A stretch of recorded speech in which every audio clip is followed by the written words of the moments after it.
Next is inert pair effect. Inert means non-reactive. Pair means the pair of electrons, how they are staying unreactive. Now, we all know very well the alkali and alkaline earth metals have the oxidation state of +1 and +2. We all know that alkali will be having +1, alkaline earth metal will be having +2 oxidation state. But if you take the p block elements, they also show the oxidation state with respect to that of their valence electrons. In the beginning itself we saw. So depending upon the valence electrons, their oxidation state is identified. In addition to that, they also show some variable oxidation state. Yes or no, we saw there itself.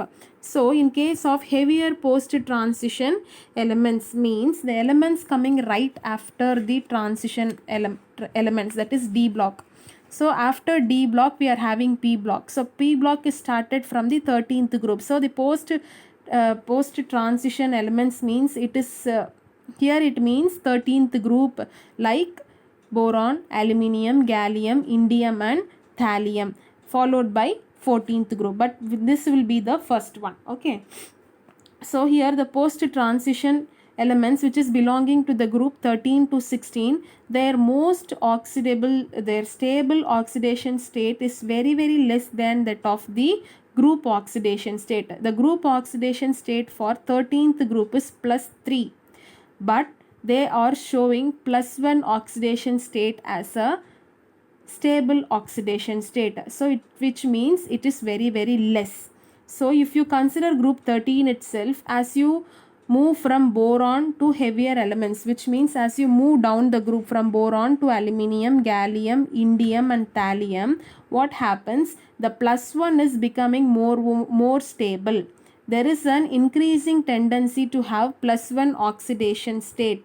Okay, so this is why we are going to see than that of the +3. Actually group 13 must be having, all the elements of group 13 should show +3 oxidation state, but they are showing +1 oxidation state.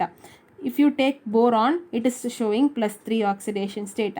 Aluminium also showing +3 oxidation state, but if you move from gallium, indium, thallium, they are all decreasing, which is showing only +1 oxidation. So the most stable state of oxidation state of aluminium is +3. So aluminium 3+ is most stable than aluminium 1+. But if you take thallium, the most stable state is thallium +1 than thallium 3+. Why? Because this aluminium 3 chloride is stable, but this thallium 3 chloride is highly unstable because it is undergoing simultaneous reduction and oxidation. Simultaneous reduction and oxidation, we call it as disproportionation. Simultaneous reduction and oxidation, we call it as disproportionation. Now, because of this disproportionation, thallium 3 chloride is highly unstable and it is getting converted into thallium 1+, where the NP electrons are lost. NP means, so you know what is the common electronic configuration for 13th group? NS2 NP1. So that one NP electron is lost instead of the NS electron. Okay, so in post-transition metals, the outer S electrons have a tendency to remain inert, which means they are staying unreactive. So they are staying unreactive. So those two electrons, those pair of electrons which is present in NS orbital, they are staying inactive, whereas the NP electron, it is lost. The pair of NP electron is lost and they are hesitating to take part in bonding. So you can see second point, third line, reluctant to take part in bonding, which means they are not ready to take participation in bonding, which we call it as inert pair effect. So this can be observed in 14, 15 and 16th group also. Are you all clear? So inert pair effect, what they are saying here is, first ஒரு குரூப்புக்குன்னு ஒரு common oxidation state இருக்குது. For example group 13 எடுத்துட்டிங்கன்னா அங்கே common oxidation state +3 இருக்கணும் எல்லா எலமெண்ட்ஸ்க்கும். ஆனால் எது தான் ரொம்ப காமனாக இருக்கான்? +1 ஆக்சிடேஷன் ஸ்டேட் தான் காமனாக இருக்குது அப்படின்னு சொல்கிறாங்க. ஸோ இப்போ போரானுக்கு +3 தான் இருக்குது, அலுமினியமுக்கு +3 தான் இருக்குது. ஆனால் கீழே வர வர என்ன ஆகுது அப்படின்னா +1 ஆக்சிடேஷன் ஸ்டேட்டு தான் காமன் ஆகுது. அலுமினியம் 3+ ஸ்டேட்டில் ஸ்டேபிளாக இருக்குது, தாலியம் +1 ஸ்டேட்டில் தான் ஸ்டேபிளாக இருக்குது. அலுமினியம் ஏன் 3+ ஸ்டேட்டில் ஸ்டேபிளாக இருக்குன்னா it is highly favourable.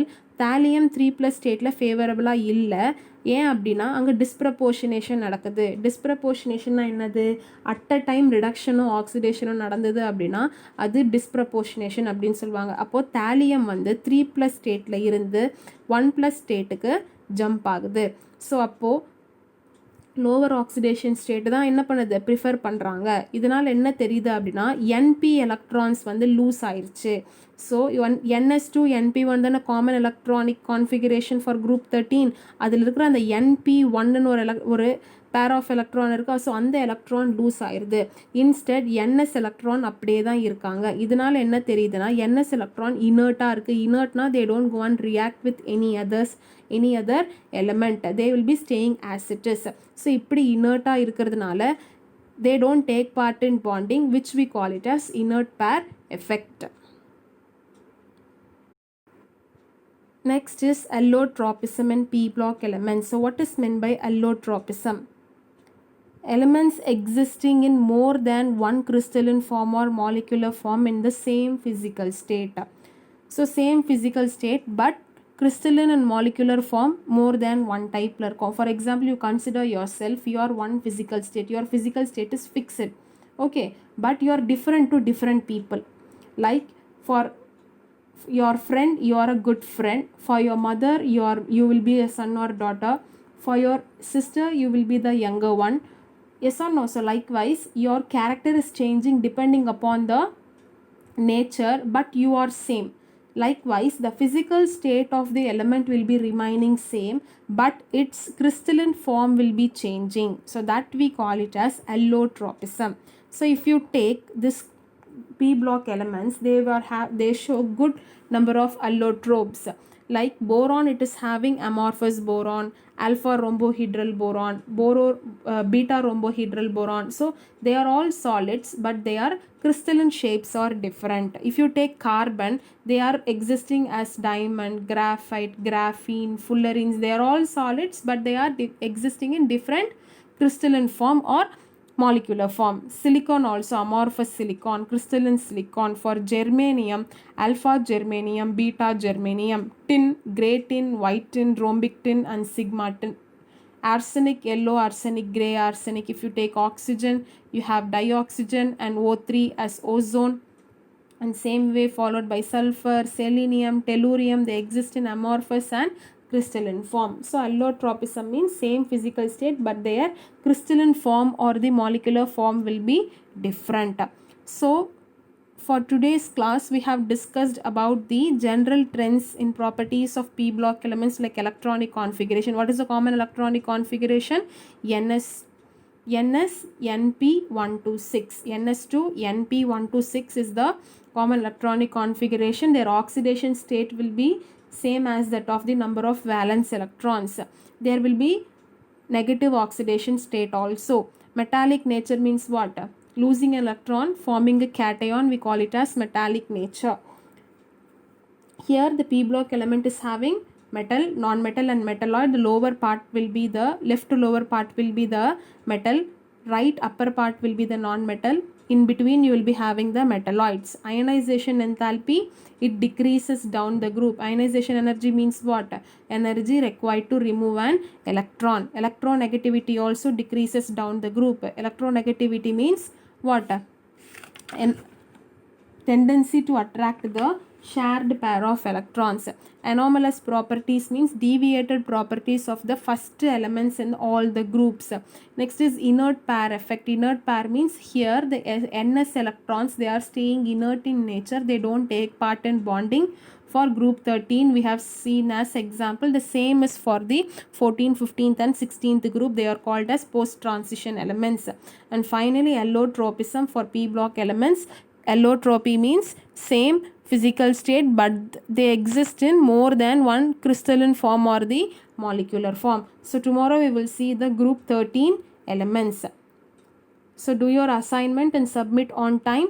Please do follow the classes regularly. Be careful. So prepare for your examination from now on so that it will be easy for you to face the board examination. Thank you.